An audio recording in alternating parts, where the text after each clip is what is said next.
Can't play a man to save their life. They play good women, and I believe that the best actor should be in the best role. The narrative surrounding Tyler Perry and his influence in Hollywood, particularly within black entertainment, has sparked intense debate, fueled by recent allegations and long-standing criticisms. Comedian Katt Williams, known for his unfiltered commentary, has brought these issues into sharp focus during a candid appearance on Shannon Sharpe's Club Shay Shay podcast. Williams didn't mince words, accusing Perry of fostering a toxic work environment marked by exploitation, unfair labor practices, and a pattern of sidelining those who challenge his authority. His claims go beyond personal grievances, pointing to a systemic issue within Perry's empire that has allegedly kept some of Black Hollywood's brightest stars at a distance. According to Williams, Perry's productions are characterized by grueling work hours, inadequate pay, and a culture where dissent is met with severe consequences, including blacklisting. This isn't just about creative differences.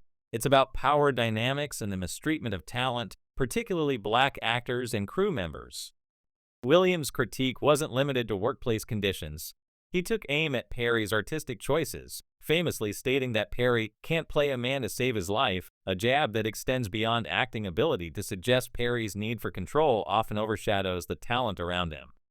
This sentiment resonates with broader criticisms of Perry's work, which some argue leans heavily on stereotypes and formulaic storytelling. For years, fans and industry insiders have noticed a pattern. A list black actors rise to prominence, collaborate briefly with Perry, and then quietly distance themselves from his projects. The absence of major stars in his films raises questions about why top-tier talent, despite Perry's financial success and industry clout, seems to avoid his productions. Williams suggests it's not just about creative misalignment, but a deeper issue of manipulation and exploitation. One of the most poignant examples Williams highlighted was the experience of Taraji P. Henson, an Academy Award-nominated actress whose emotional breakdown in December 2023 went viral. Henson tearfully spoke about the persistent underpayment she's faced in Hollywood, despite her undeniable talent and status as a household name. Williams called her situation the saddest thing ever, emphasizing the absurdity of someone of her caliber, where there aren't 3 black actresses bigger than you, still fighting for fair compensation. Henson's frustration wasn't just about the industry at large. It pointed directly to figures like Perry, who positions himself as a champion of black talent but, according to critics, often fails to deliver equitable treatment. Her candid remarks about working tirelessly only to be paid a fraction of the cost struck a chord, echoing the experiences of many black women in entertainment who feel undervalued and unheard. Henson's story is emblematic of a broader issue. She explained the financial realities that many actors face, where high-profile earnings are eroded by taxes, agent fees, and other expenses, leaving performers with far less than the public assumes. For every $10 million role, she noted, half goes to taxes, and another significant portion goes to her team, leaving her with a fraction of the gross amount. This cycle of working harder to maintain a career, only to start from scratch in negotiations, has left her exhausted. Her plea wasn't just for herself, but for the next generation of black actresses who deserve better. Williams amplified her voice, arguing that Perry's failure to pay talent fairly, especially black women, contradicts his public narrative of empowerment and representation. The allegations against Perry extend beyond pay disputes. Actor Derek Dixon, known for roles in Perry's shows Ruthless and The Oval, has filed a $260 million lawsuit in Los Angeles Superior Court, accusing Perry of misconduct, coercion, and fostering a predatory work environment.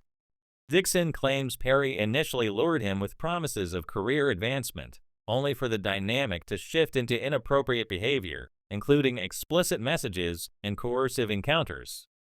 One particularly disturbing allegation involves a trip to the Bahamas, where Dixon says he was forcibly manipulated.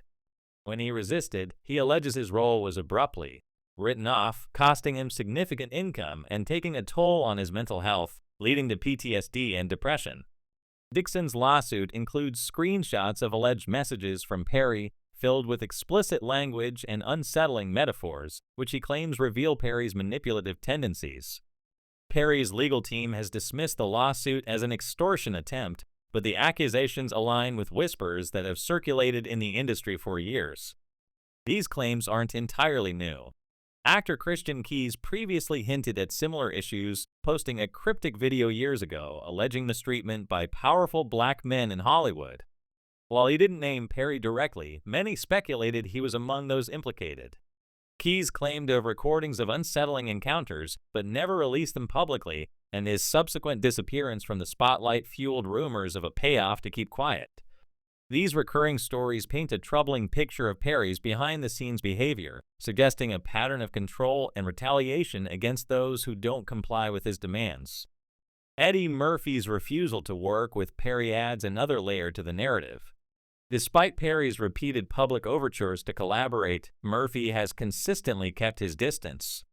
Sources close to Murphy suggest his reluctance stems not from creative differences, but from discomfort with Perry's off-camera conduct. Murphy, known for his bold and eccentric roles, has never shied away from challenging projects, yet he's avoided Perry's orbit entirely.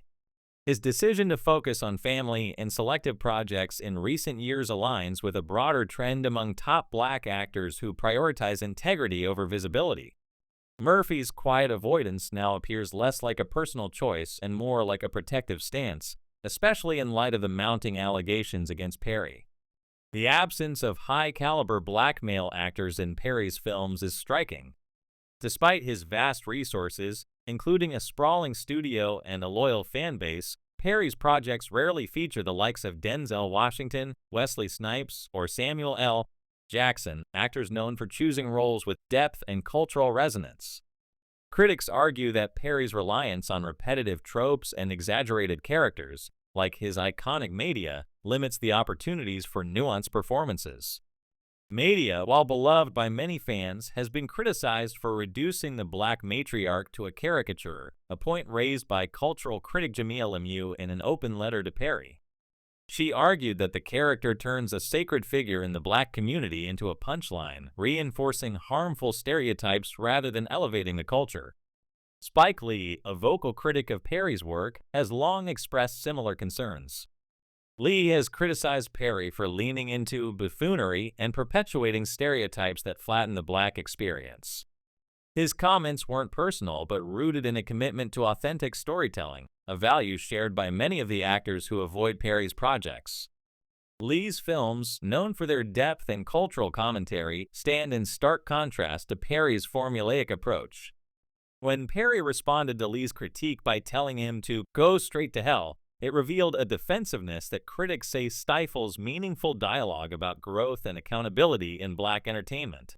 Colorism is another issue that has surfaced in discussions about Perry's work. Observers have noted a recurring pattern in his films, where dark-skinned male characters are often cast as villains or abusers, while lighter-skinned characters are portrayed as virtuous or heroic. This trend, seen in films like Diary of a Mad Black Woman and I Can Do Bad All by Myself, has drawn criticism from figures like Chris Rock, who jokingly remarked that even a cultural icon like Tupac would likely be cast as an abusive boyfriend in a Perry production. These observations highlight a broader issue of representation, where Perry's films, despite being marketed as celebrations of black culture, often reinforce outdated tropes. Monique's experience with Perry further underscores the allegations of blacklisting and manipulation. After her Oscar-winning performance in Precious, Monique expected a career boost, but instead, she faced a concerted effort to tarnish her reputation. When she refused to do unpaid promotional work for the film, she was labeled difficult, a narrative allegedly fueled by Perry, Oprah Winfrey, and Lee Daniels. Monique recounted conversations where Perry acknowledged her contractual rights but urged her to play the game to maintain favor in the industry. When she refused, the repercussions were swift, roles dried up, and her career stalled. She later released audio of Perry admitting she'd been wronged, but his public silence allowed the difficult label to stick, effectively sidelining her. Monique's fight for fairness, including her lawsuit against Netflix for pay discrimination, has made her a vocal advocate for black women in Hollywood, amplifying the same issues Williams and others have raised about Perry's practices. The broader context of these allegations aligns with Hollywood's ongoing reckoning with issues of power, diversity, and accountability. Movements like Me Too and Oscars So White have exposed systemic flaws in the industry, from pay disparities to limited opportunities for meaningful roles. Perry's work exists at a crossroads. He's celebrated for breaking barriers as a black filmmaker who owns his studio, but criticized for perpetuating the very stereotypes others have fought to dismantle. Actors like Blair Underwood have spoken about the scarcity of complex roles for black men, and for many, Perry's films don't represent progress but a continuation of one-dimensional portrayals.